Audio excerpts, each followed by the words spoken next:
We've talked thus far about how many features of the human mind make religious thinking recurrent through human societies. But of course, not everybody considers themselves religious. Who are the non-religious? And given our shared mental architecture, how did they get that way? We end this module by talking about two such groups, those who plainly call themselves atheists, and those who refer to themselves by the more nebulous term, spiritual but not religious. Both these groups are growing in number, especially among my generation of millennials. Why is that happening?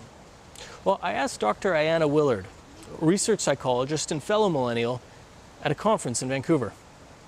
So we're here with Dr. Ayanna Willard, and we're here in one of the wealthier areas of Vancouver, where religion seems to have really faded from focus. It's faded from importance, and fewer people identify as being religious.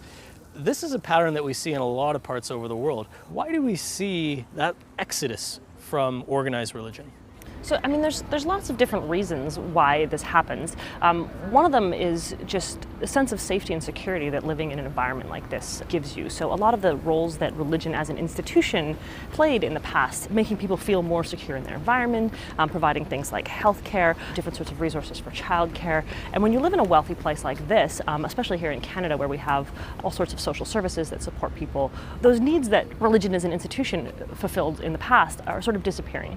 But I think it's worth specifying that it's the institutional role of religion that's disappearing, not necessarily the belief systems themselves. In a place like Vancouver, people may be leaving religion, they may no longer be identifying as something like a Christian, but there's a huge community of spiritual but not religious people here. So people are very much into meditation and yoga and various other alternative belief systems. It's not that belief itself is disappearing, it's not that people are becoming purely atheistic non-believers, it's that they're leaving that institution. So there's something about these belief systems that people still find intuitive or appealing. Well, that's interesting. So of that group that's left religion, some of them become this category of spiritual not religious who maintain those supernatural beliefs, and others seem to abandon both the organized religion as well as the supernatural beliefs. What makes those two groups differ? So there is a lot of individual differences in how much we use theory of mind or the ability to think about other people's minds. And this goes all the way from like autism spectrum disorder right up to people who are overly mentalizing the world. And this tendency to use mental state reasoning to explain things differs across populations. And you see this difference between men and women. Women are much better at theory of mind reasoning, are much better at reasoning about other people's minds than men, and they tend to do it more often. And they tend to be more religious. They tend to be more religious.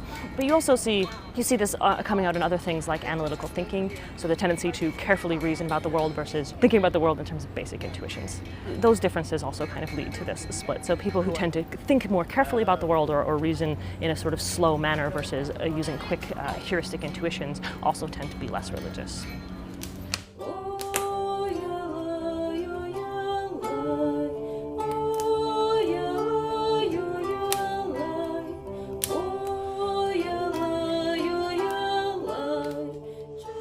This religious difference between intuitive and analytical thinking has been demonstrated in some very interesting ways.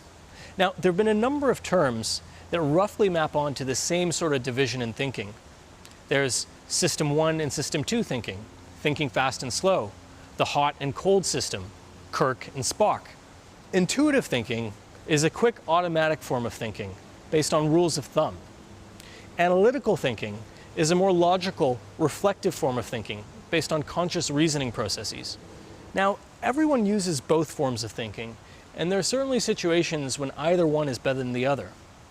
But people differ in the relative degree to which they rely on the two forms of thinking. One of the ways that researchers measure these differences is through what's called the cognitive reflection task, which is simply just a set of quiz questions, each of which has a right answer, and attempting an intuitive but wrong answer. The most famous of these goes as follows. A bat and a ball cost $1.10. The bat costs $1 more than the ball. How much does the ball cost? Now, the rapid intuitive answer that probably first popped into your head was 10 cents.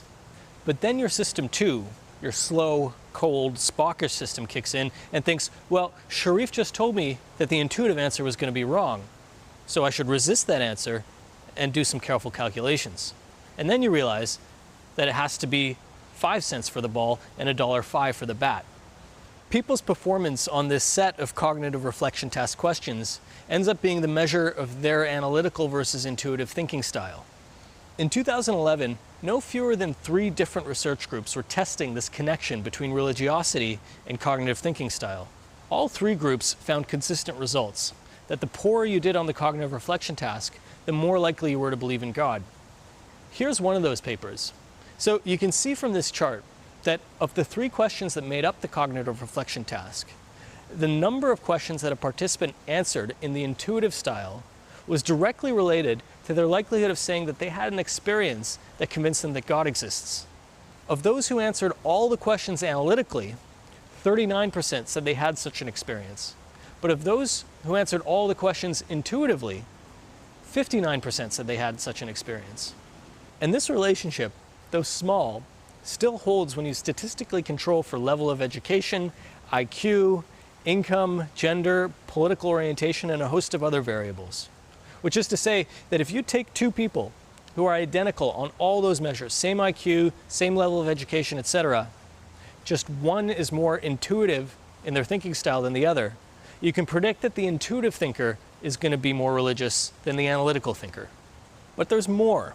There's actually been quite a bit of experimental work, including work by researcher Will Gervais, that seeks to disentangle the causal relationship between religiosity and thinking style.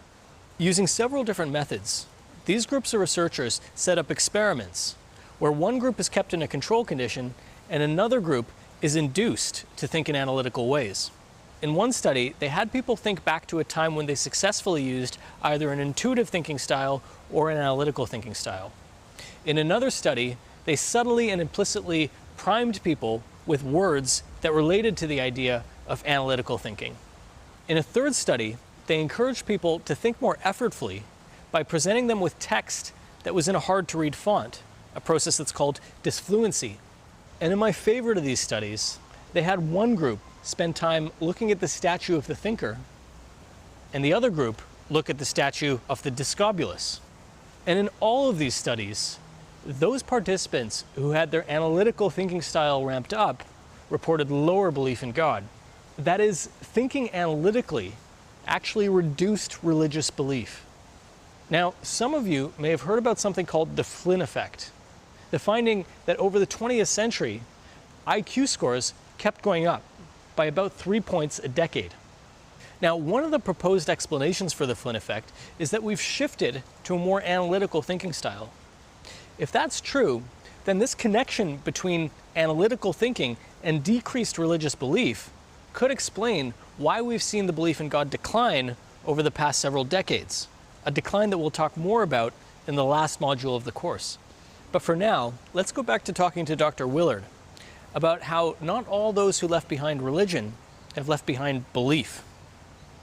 You see this in the Czech Republic, that despite people leaving religion, there's still a high number of supernatural beliefs. So about 40% of the sample we took, which was 1,000 people in a representative sample, believed that there was some sort of universal force in the universe, some guiding force. They may not say there's a personal God, they may not say that God is this person in the sort of Christian sense, but they still believe in something.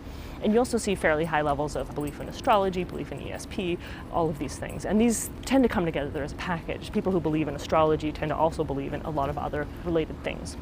So in places where organized religion really crumbles and fades away, we're still not going to see everybody gravitating towards this harshly analytical, fully naturalistic, atheistic perspective. There's lots of places now where religious systems have disappeared, largely in Scandinavia, but there's nowhere where we see no believers. So Scandinavia is another place where you get a lot of spiritual but not religious people kind of coming out. And then you look at places like Japan, where people wouldn't say they're religious because it's just not part of their culture, but they still participate in all sorts of religious rituals. They go to Shinto shrines. They have different sort of religious practices or supernatural practices for pretty much every point in their lives.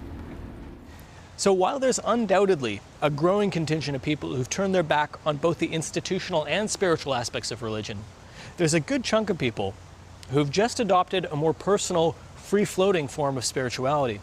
Now, this makes sense. There are a lot of reasons why people would become estranged from or disaffected with institutional religion. But given that we all share these naturally occurring mental features, things like intuitive dualism, or the hyperactive agency detection device, or promiscuous teleology, or a fear of death and uncertainty, there is much that will continue to draw us towards spiritual and supernatural intuitions. But whereas these naturally occurring psychological features can explain why individuals came to think in religious ways in the first place, there are a whole host of other group-level factors that unified and shaped beliefs into the social phenomena that we call organized religion. We'll talk about how and why that happened in the next module.